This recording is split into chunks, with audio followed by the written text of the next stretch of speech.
Okay, well, welcome to the Engagement on Engagement is for Everyone workbook. I'm just going to talk through these briefly as an intention to give you some guideposts for how to work through this. You're going to be working through this in the next couple of weeks. You're going to be talking about this in your small groups. And this is step one of a two-step process of really starting to launch projects. Step one is completing this workbook. Step two is connecting with Jovi and Tanya and myself to really talk through what this looks like and what your next steps are. So I'm just going to briefly go through this. This was created last year for a grant-funded project we had in the community, and I reimagined it and rewritten it really specifically for the lived experience leaders. And it just has a series of short activities for you to work through to focus your vision, focus your planning, focus your goals, focus your next steps. The intention is that if your project is kind of out here right now, or maybe you're partway through it and you're feeling stuck or jammed up somewhere, that it'll kind of bring it down here, find a nice focus point to it, or help you identify some of these barriers you need to overcome. So some quotes around volunteerism and the value of community building to begin. The workbook really starts with vision. And the intention around vision is completely different than mission, which is what you just did when you talked about your projects a few weeks ago. So mission is like, what am I doing to create the change? Vision is, what does my community, my world, my neighborhood, my country look like should this change be fully successful? So it's not at all about the work, it's about what results from the work when the work is successful. And so the intention for vision is for you to really tune into your five senses and do what you can to get out of your head. And maybe the easiest way to do this is just to close your eyes, take a couple of big breaths in, big breaths out, nice and easy, and vision, imagine. All of this hard work, all of this necessary work, everything that you're imagining doing, what will that look like when your work is fully successful? And imagining richly in all five senses. What does it look like? What does it feel like? Sounds, smells, like what is it like to live in this place where everything you have done to make it better has been successful? And imagining that. And then the activity is to create it. And so there's the box here. This box can be for words, it can be for drawing. You could hit record on a notes or audio app on your phone and you get yourself talking. You can do video. This box is really not intended to be a box, but just a place for you to put your vision. So you do not have to write it if that's not something that works well for you. And then each one of these activities also comes with reflection. So after you've kind of breathed through and imagined your vision, you've drawn it, you've described it, you've recorded yourself talking about it, just to reflect a little bit on what visioning has gone for you and what that has been like. So the second activity is gifts, and these are just identifying these natural values and abilities you bring to the world. And the important part here is not to think about your gifts in the context of your project, but just to think about gifts. What are the things that I know I'm really good at? What are the things other folks know I'm really good at?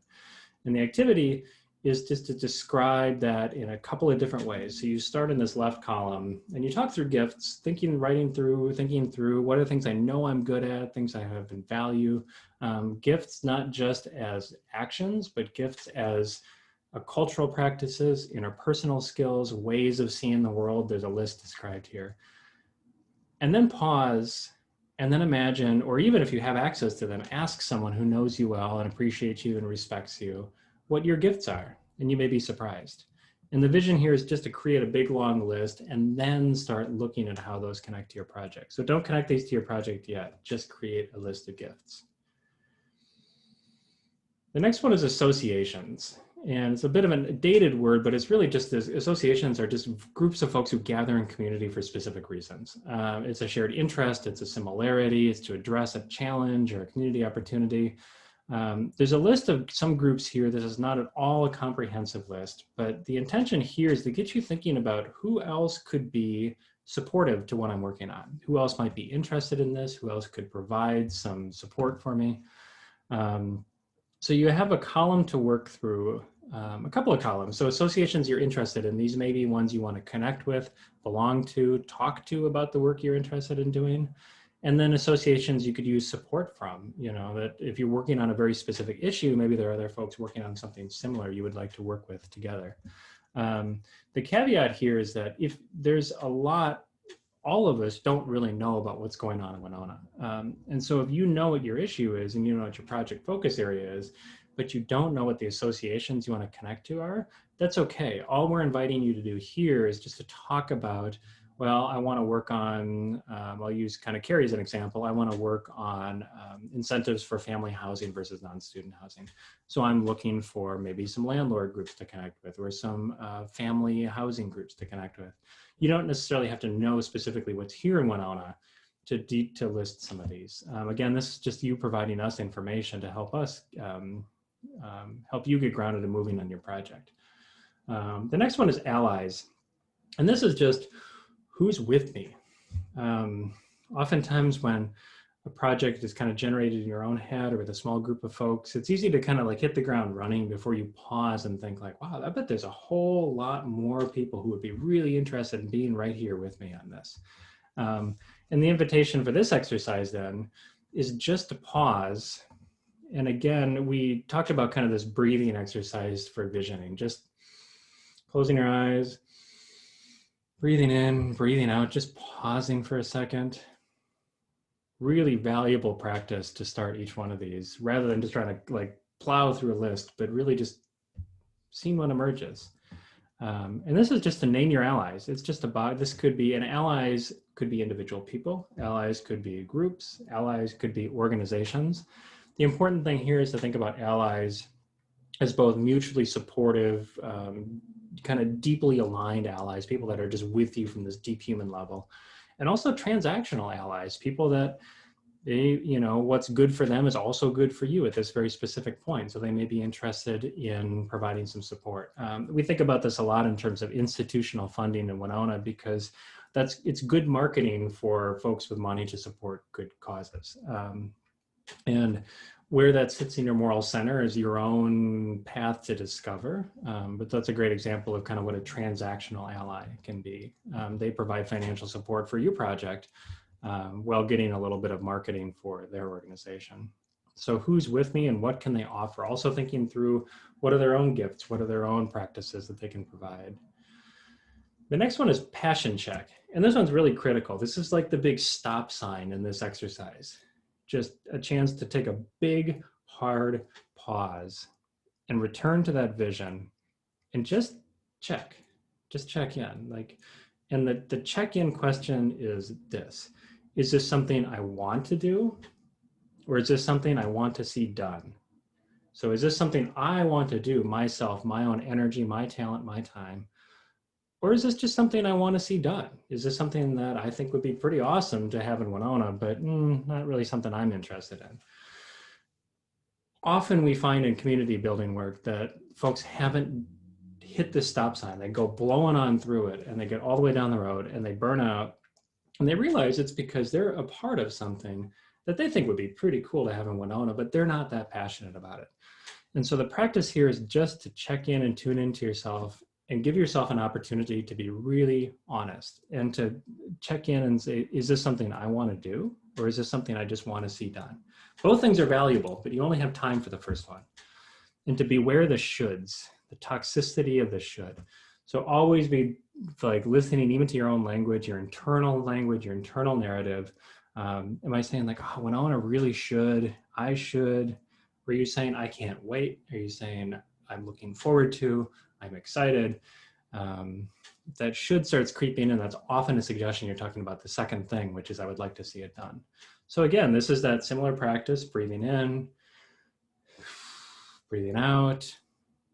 Put that vision back in your head. You just spent time creating this rich vision. Bring that back. And just sit with that for a bit, breathing. And as you're richly imagining this, you're putting together this biggest, richest, most immersive vision you can. And you're breathing. Tune into your body and be thinking, do you have energy? Is it in your head, in your heart, in your gut? Is there something kind of tingling and ready and saying, oh, this is good. I can't wait to get working on this. And if it is, that's a really good sign that this is something you want to work on. And if it's not, then it perhaps is a really good sign that it's the second one. It's something that could be good for someone else to work on, but maybe not you.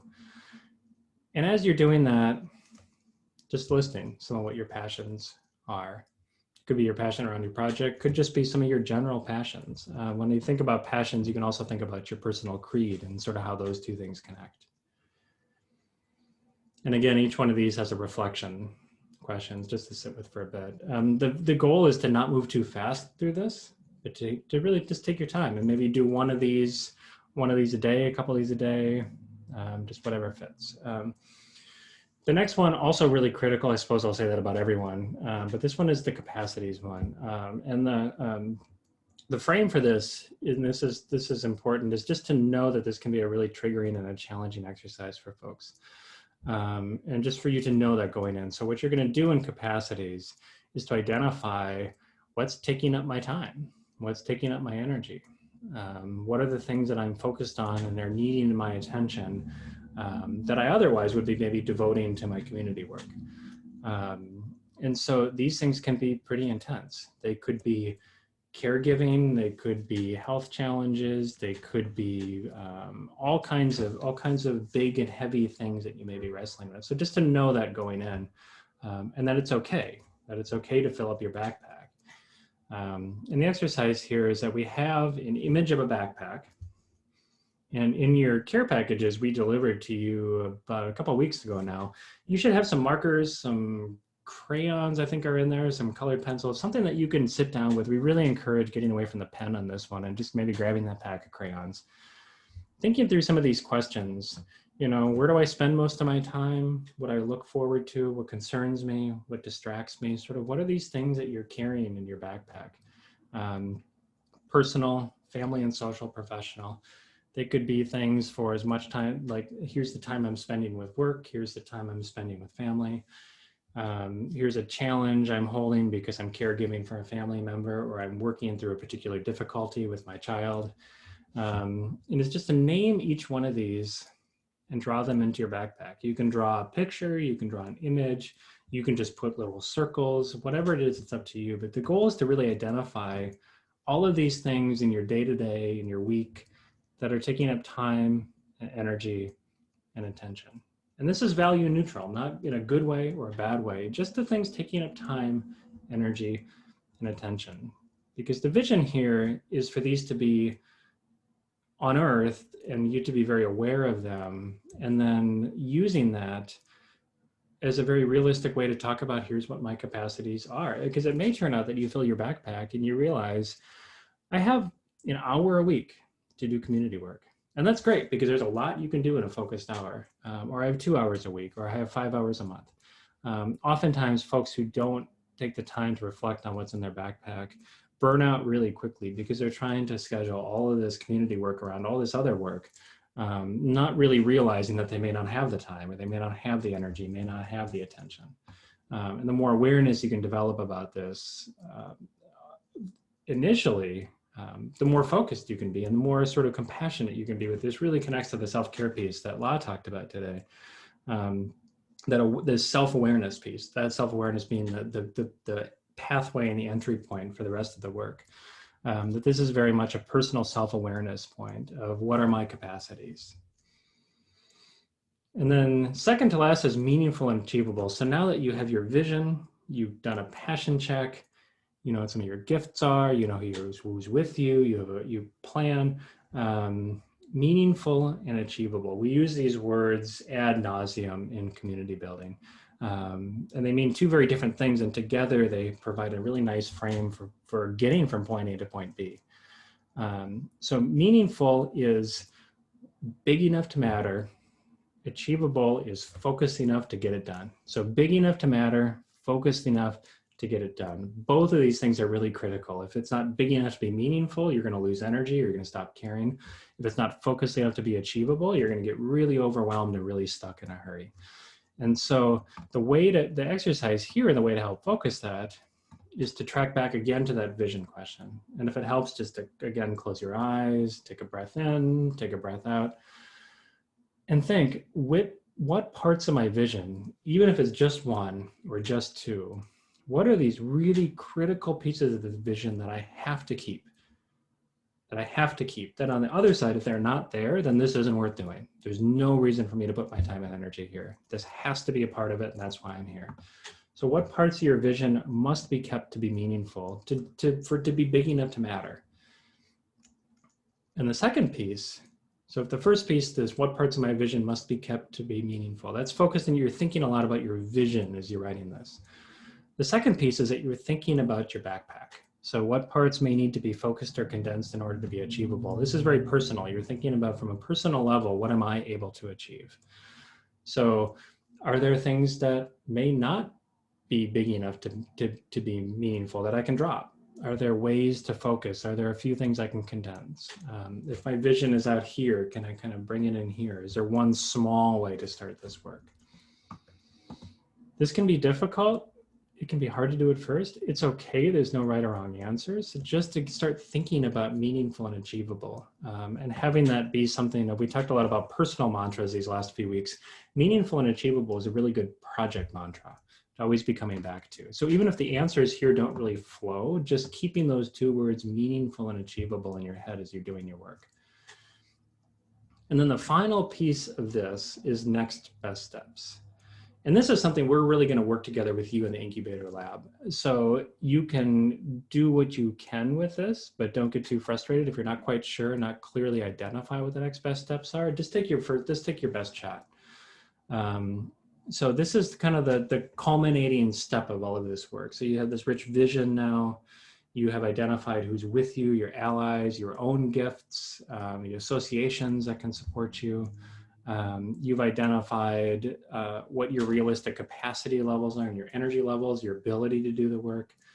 You've talked about what's big enough to be meaningful and focusing enough to be achievable. Now it becomes where you're at this very moment. Where do you go next? Oftentimes people get stuck because they have this big idea and it's really fantastic and it could go in 100 different directions and you just don't know where to start. Stuff gets in the way, something comes up, before you know it, it's just sort of shelved. And the best way to address these next best steps is to really dial in the questions and to ask yourself things like, what needs to be done right now? What needs to be done right now at this very moment? What is the thing that needs to happen in order for the next things to happen? Who might I need to talk with next? What resources might I need? What's one small thing I can check off? Oftentimes with these big projects and big change are so inspiring, but identifying, kind of drilling down and finding that small checklist. Or if there's a big thing, how can I break that into smaller steps? So reflecting on these questions, taking a little bit of time and identifying what your next best steps are and getting as specific as possible. And so to test those is the SMART goal test. And we know some folks like SMART goals, some folks are loathe SMART goals. If you have something better, you know something else, go ahead and use it. We just find that they work fairly well here. SMART goals is a goal specific. So if your next best step is, I'm going to see if my project is going to work, not very specific. But if a specific goal might be, I'm going to dedicate 2 hours of my time next Saturday to researching similar projects in other communities to find out whether or not other ones have been successful. That's very specific. Measurable, how can you measure that? In that case, you've done the work, you've done the research, you created a document. Attainable, that tracks back to your backpack. Attainable is always back to your backpack. Is this something I'm capable of doing? And being honest with yourself, and again, tying this to the self-care piece, being compassionate with yourself, that it's okay if it's not attainable right now, and knowing that things change. Relevant, is it connected to my vision? And time-bound, just making sure that there's something very specific. Oftentimes when we do time-bound, we think, next week's probably gonna be a little bit better for me, maybe next month, can't wait, it's gonna be great. Next week comes, and then it's next week comes, and it's next week. Very different than saying by next Saturday. So do what you can with the next steps, but know that that's the primary work that we will do in our incubator conversations over the next few weeks. And then at the end are just some spaces for some notes, especially for those of you who are visual, who want to draw your responses, who want to doodle your responses. there's some space for you to do that. So this is the workbook. You will find it at our shared Google sites, both under the November 7th, actually just specifically under the November 7th content. It's called the Engagement is for Everyone workbook. And if you have questions, you can just reach out to me anytime. Enjoy.